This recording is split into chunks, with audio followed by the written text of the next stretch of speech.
Hello there. Today I'm with Davin, and he's a business loan broker from New Jersey. And Davin, can you explain what do you do? Who do you help? Briefly, can you introduce yourself? Yeah, Geese. Thanks for having me. It's actually my first little podcast interview, which is funny. Don't correct me if I get shy because I'm not like a camera person. But Awesome. yeah, I'm a business loan broker. My company's been around for the last 3 years. Still growing. We're small, but still growing. I don't have a team. It's just me.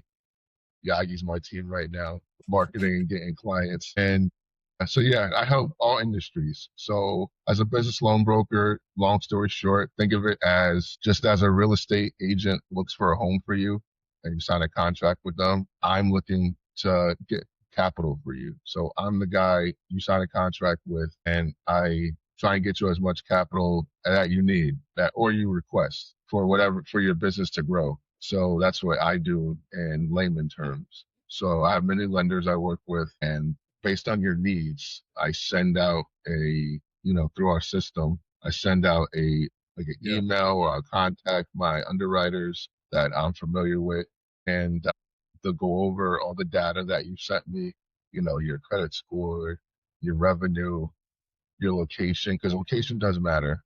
And some states are more lenient than others when it comes to lending as well. Um, and Okay. yeah, and just go over everything and just see if we can get you the money. Uh, a lot of people think they just call, they can ask for a huge amount of money. No, that doesn't work like that. It's gonna go based on your revenue, your credit score, and you know, have you had have you paid off any debts and stuff like that in the past, so that the banks can trust you. Because a Yeah. lot of people will call and ask for like 50,000, but they only make 5K a month or 8K a month, which is nothing.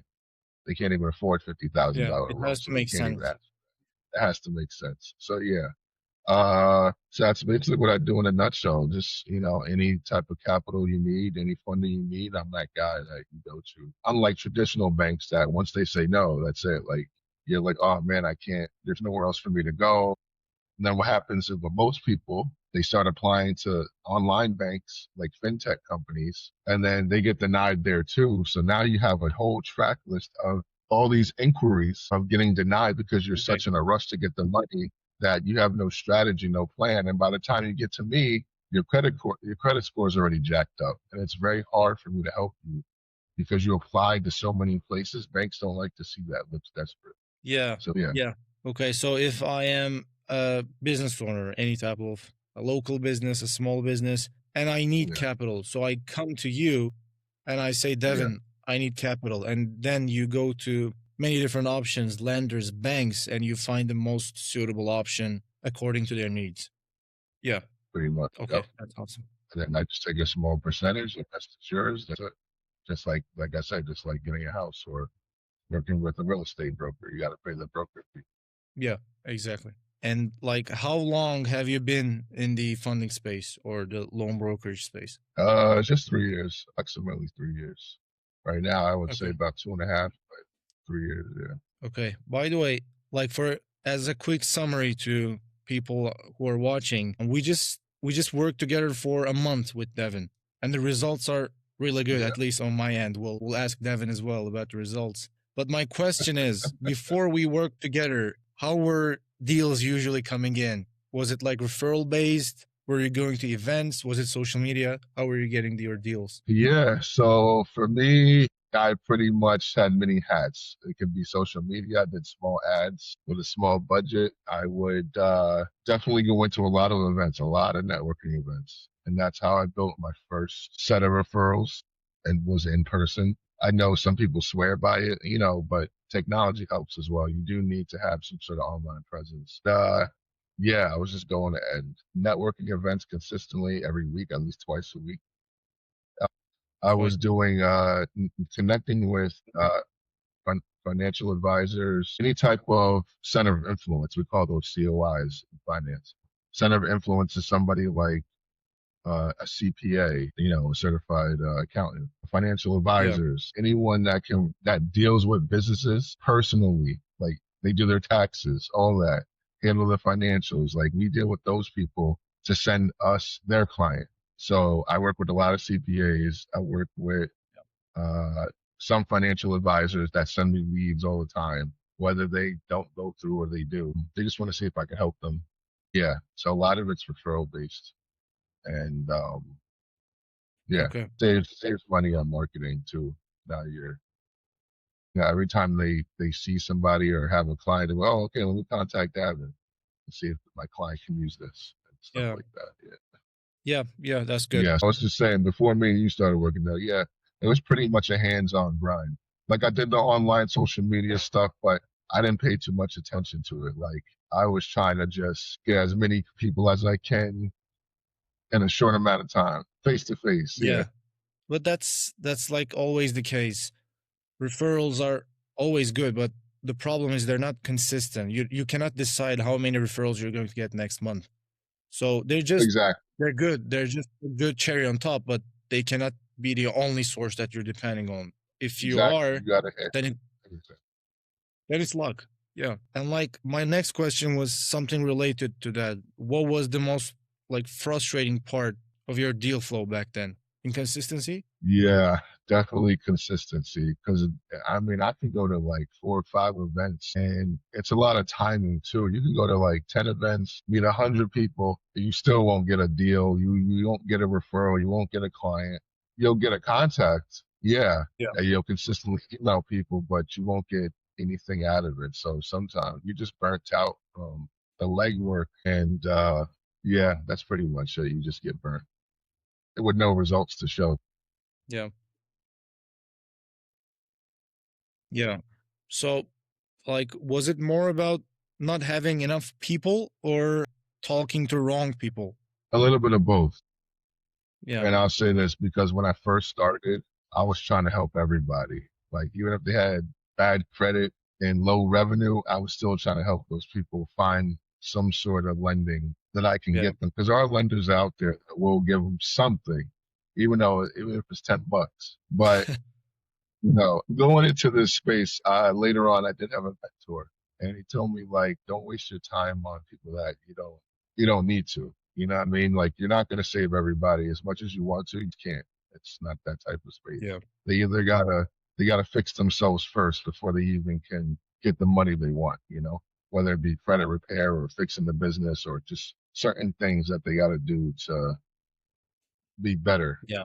before you can Yeah. even help them. And they don't realize that. So my job is to, okay, I can't help this person. It just doesn't end with, okay, I can't get them a loan. Bye. No, we have different services. I'll do the credit repair. We do trade lines, which is basically adding an authorized user to, business account. And so the banks can see like, oh, hey, Yagi's had this and he has a $10,000 loan that he paid off. It looks great. You know, and this is Yeah. all legal. People do it all the time. Add trade lines to because it looks good for banks and or shelf cores. If you're a startup company and you can't get money, we have shelf cores, which is businesses that they're not operational, but they're still pay to have their LLC still active. So let's say I was at a business and, Stable Path Financial still is keeping the LLC active. The Aggies can pay me and I could put his name onto our business account to say like, yeah, that he works for us, which the banks will see like, oh, okay, he was part of this business for several years, even though he really wasn't. That's what shelf cores are. And they're legal too as well. They oh my gosh, I want to get more into them in the new year because you get a lot of people who have startup companies that can't get capital, and shelf course help them a lot because it'll show seasoned businesses on their account on their credit report. So banks can see that, okay, let me give this guy a chance. He had this other business for 3 years, 5 years, whatever shelf core you get. And then that's what banks like to see. They want to see at least minimum 1 year of activity. So if you can have something to show that with a shelf core, then that's fine. Then you'll be all right. Yeah. Okay. So one of the things we agreed Yeah. on, and I think it changed your business and the way we help you as well, was quality over quantity, right? We don't want to help everybody. We just want to help people who can get funded. Otherwise, you're going to end up wasting hours and hours each day talking on the phone. Yeah. So in the beginning, working with Rock Yagis was great because it felt like I had a team player. It's very hard to start a business like I'm doing and find people to work with you, Yeah. especially when like, okay, I want to get paid. I want to get paid. I want to get paid. Everybody wants to get freaking paid. I get it. But one year, I need to see results. Like we don't know each other from atoms to apples, like anyway, Yeah. I already got burned. I told Yagi's the story. Like I got burned by another marketing fake guru guy that just took my money, didn't give me any results. I lost a lot of money off of that, trying to recoup. I can't Yeah. sue him because he did the service, but at the same time, I got no results from the service. Yeah. But working with Yagis, we were able to narrow down exactly what we were looking for. When I was doing it by myself, it was very, I'm not saying I'm not tech savvy, but I just don't have time. Like I need I just want to close the deals and make the phone calls, while Yagis can be in the back support and handling the marketing to bring in the clients and I can close them. Yeah. That's a good perspective to have because when you are running a Hmm. one man show, when you're just yourself in your business, you sometimes lose the track and Yeah, you realize that you're doing everything by yourself. DMs, designing posts, exactly. posting on social media, talking with people, Yeah. and then it becomes overwhelming, right?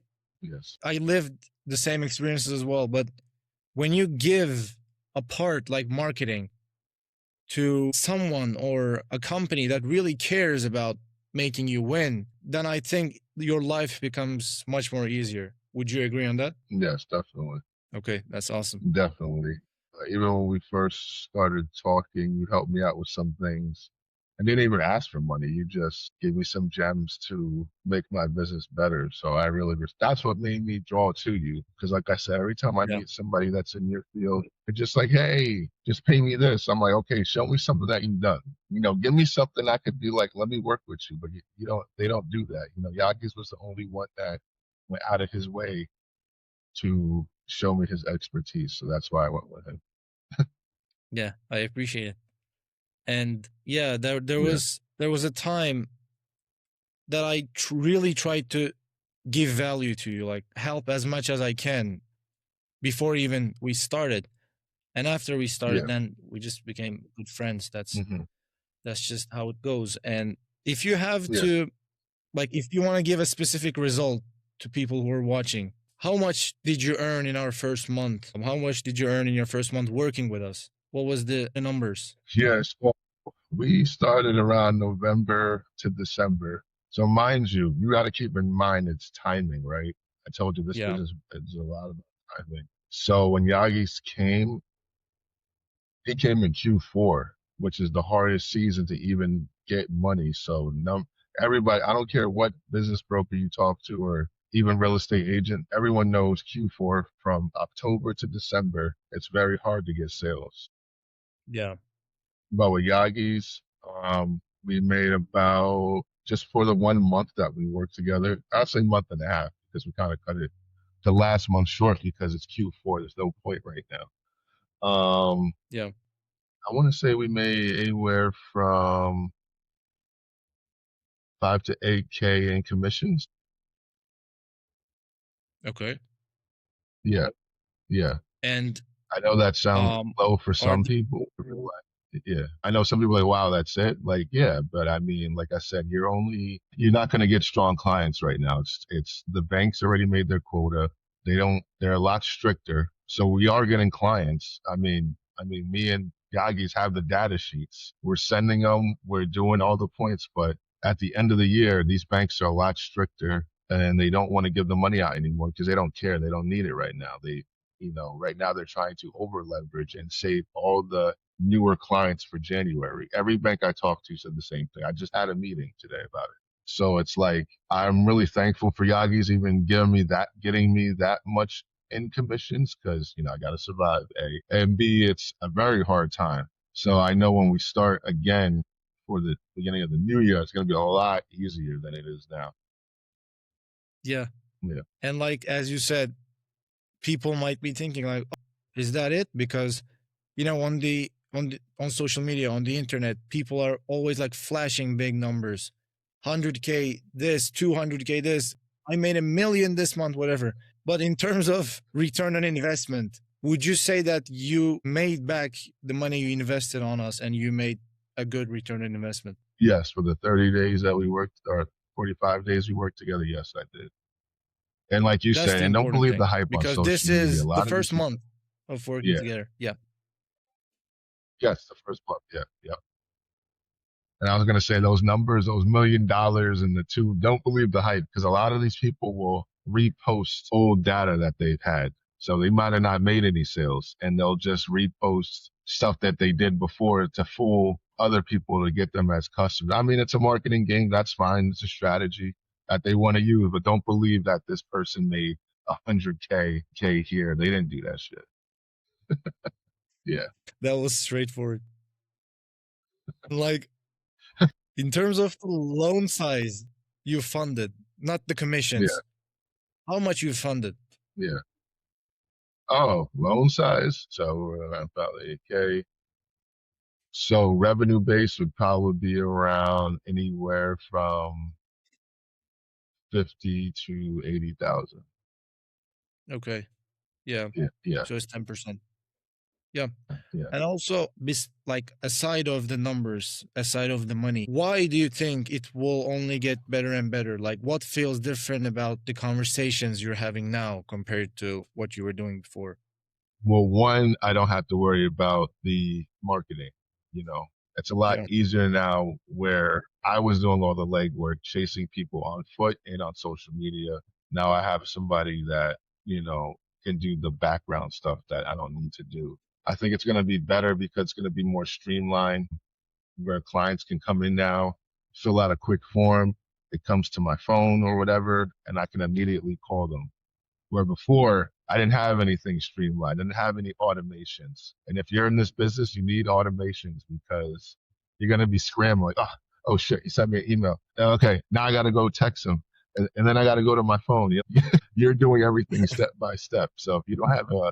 CRM, a good CRM with automations, it's not going to work. By the time you call the client, they already had Yeah. 5 brokers call them already.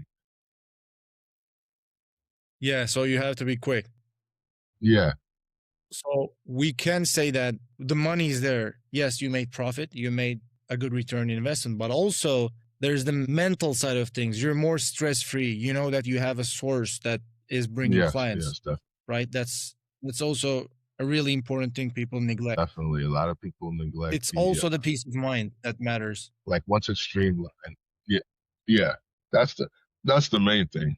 That is the main thing, is the peace of mind, because you're trying to like, and you will forget about clients too if it's not organized. You'll be like, oh man, I was supposed to call this guy last week. Yeah, Yeah. and by the time you call them, that client's like, well, you didn't hit me up. Hmm. Yeah, Speed to so lead. it's been good Okay. working with Yagi's. Like I'm very thankful finding him. He didn't play me. And I think January, like going into the new year, is very going to be good. And plus two, it's going to be easier for us to close more deals, because now in the beginning, bank people don't realize in Q1 and Q2. So you're talking about from January to about, I want to say, June. That's usually Uh-huh. Q1 and Q2. So January and June. So you're talking, these banks need to reach a certain amount before they hit quarter 3, right? So Yeah. the first few months, banks just throw out money. They can care less about your credit score. They can care less. I mean, yeah, they're gonna look at it, but they're like, all right, can he? It's gonna be more like, all right, can they pay the monthly fee? He can, yeah, and they're gonna sign off. It's not like now where it's like, it looks terrible. He has to wait. All this. So, even if we have a decently bad client, they still may be able to get funded instead of just a up straight no. So stuff like that. So that's why I'm excited about the new year. So if we're making money, and even the little bit that we got in 30 days in Q4, which is very hard, I can only imagine what's going to happen Yeah. when we're in the good state. Let me ask you one last question then before we leave. I don't want to waste too much of your time as well. One, just briefly, would you recommend other brokers or mortgage brokers, business loan brokers, similar people in your niche working with us, and why? And like, this I want this to feel or as organic as possible. I don't have any incentives of saying to Davin, like, please say this. This is completely organic, just from your heart. No, of course, of course. So based on what we've done, like I said, in the past, I've got burned, and I know other loan brokers who have used certain people and got burned as well with no results and paid all this money. Like I said, I definitely would recommend Yagi's just off my experience. You know, I feel he's earned my trust. Yeah. He's helped me generate revenue even in the hardest time. He's worked with me hand and foot. Like, you know, he's gone above and beyond the effort. And for me, I Awesome. believe in anyone that does that. So yes, I would recommend him. And I have already. He's seen that. I've told people about him, you know, even done posts for him, you know, just throw his name out there and show that he's good. And I see that some people have signed up with him, which is great. So that's what I want. I want to see him make it as well. Like this is not just one-sided thing. I want his business to flourish as well so that we all make money. I want everybody to win, honestly. Yeah. Yeah. That's the perfect mindset to have. That's why Mm. we're going to win, hopefully, because I just have the same emotions as well. That's the perfect perspective to have. Mm. Yeah. Thank you, Devin. Yeah, Thank you for joining. Thank you for taking your time. no problem. And thank you for talking about your You too. experiences. Thank you. Okay. Thank you, man. Okay. Thanks for watching. Yeah. See you. You too.